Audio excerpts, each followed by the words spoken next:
Hey everyone, welcome back to Over channel. In today's video, I'm going to show you how to enable and disable developer options on your Android device. It's a quick and easy process, so let's get started. First, you'll need to go to the settings of your phone.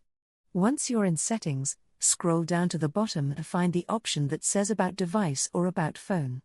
It might be named slightly differently depending on your device, but it should be near the bottom of the list.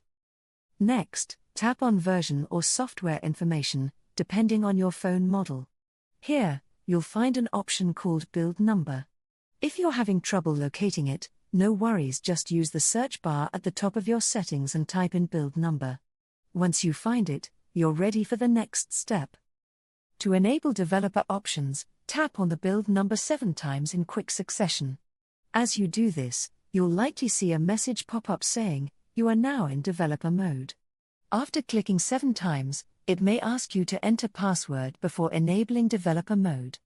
This is same password which you set on your phone. Now that developer options are enabled, let's go back to the settings menu. In the bottom you can see developer mode, or you can use the search bar again and type in developer options.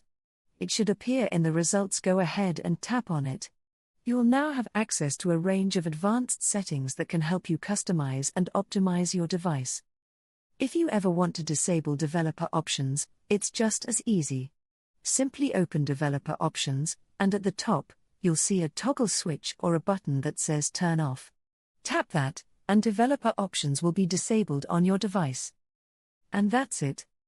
You now know how to enable and disable developer options on your Android device. If you found this tutorial helpful, don't forget to give it a thumbs up, and don't forget to subscribe and hit the bell icon. Thanks for watching, and I will see you in the next video. Goodbye.